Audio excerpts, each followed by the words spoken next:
ايه يا ريم؟ في ايه يا ماما؟ بتكلمي مين يا ريم؟ لا يا ماما مش بكلم حد والله، بكلم حبيبي بس، وبوري لك الكاميرا عشان يعرفوا ان انا بكلم حبيبي يعني، وحاطه له ايموجي قطه لو خدتوا بالكم. يا قطقوط. هكون بكلم مين يعني يا ماما؟ رضوى صاحبتي. طب هو ده وقت رضوى؟ مش المفروض عندك درس هتتاخري عليه؟ ما هو انا يا ماما بكلمها عشان اعرف ميعاد الدرس امتى، اصل انا وهي هنحل الواجب مع بعضينا. ايه ده؟ لا اسمه هوم وورك، معلش يا رب يا ساتر. خلاص حاضر يا ماما، هروح دلوقتي الدرس. يلا بسرعه.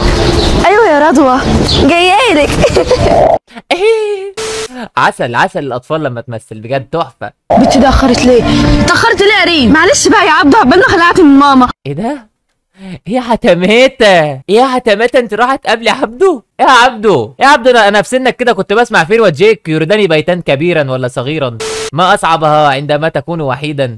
هنروح فين النهارده؟ استني بس، قبل ما نروح فين النهارده جبت اللي انا قلت لك عليه؟ ايوه طبعا جبت. ايه جبت ايه يا حتماته؟ جبتوا ايه؟ ما ايه؟ بس 100 جنيه بس اللي عرفت اخدها من ماما. 100 جنيه؟ 100 جنيه يا ريم؟ 100 جنيه دي ولا تفسحنا ولا تاكلنا ولا تشربنا؟ 100 جنيه ولا تاكلكوا ولا تفسحكوا ولا تشربكوا؟ حرام يا دنيا مش كده، ده كتير عليا كل ده، ما تاخدينيش كبش فدا انا مش هفهم. يا حبيبي ده انا وانا صغير كنت باخد 2 جنيه، ولما كانت ماما تديني 5 جنيه يا رب يا رب ابن نجيب ساويرس، خلاص انا هشتري الكوكب ده كله. كنت راح اجيب لعب، ما كنتش بجيب، كانت بتضربني على طول عشان ما بجيبش اكل. راح اجيب لعب، اجيب سبايدر اللي هو بيلزق في السقف ده. مره لزق في المروحه ما عرفتش انزله، فضلت اعيط طول النهار، وامي عاقبتني ان انا ما عشان قالت لي ما تعملوش في الحيطه، فما رضتش تخليه تنزله لي. وفكرت في ان انا اشغل المروحه، بس قالت لي لو شغلت المروحه، فهي كانت قصدها ان انا هو افضل متعلق. بس يلا الحمد لله كبرت وما عدتش بجيب عشان ما عدتش بلاقي بصراحه. خلاص يا ريم يلا ناخد لنا كام صوره. يلا يا عبده. 100 جنيه ايه يا عم انت؟ يعني احنا عاملين الحوارات دي كلها عشان 100 جنيه؟ ده ابونا حسام ينفخنا. اهدى بس، ناخد الكام صوره في الاخر هناخد مننا اللي احنا عايزينه. خلصانه يا صاحبي.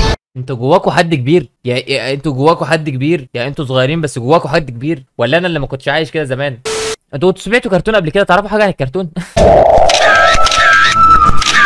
خلاص بقى يا ريم كفايه صور. خلاص ماشي، وانا اصلا هروح عشان اتاخرت وماما هتقلق. ماشي، صورت لك كام صوره مطروشات، وريني كده يا ابن اللعيبه. يلا بقى نوديهم لبابا حسام قبل ما حد يعرف. يلا. هو انا اللي مش فاهم حاجه بجد، يعني بجد انا مش فاهم حاجه ليه. مين بابا عصام؟ وليه الصور دي ومطروشات؟ في ايه؟ العيال اتاخرت ليه؟ يا بابا حسام. يلا عملت ايه؟ عملنا كل اللي قلت لنا عليه. جدعان يا عيال، طب فين الصور؟ اهو مطروشات. حلو الكلام ده.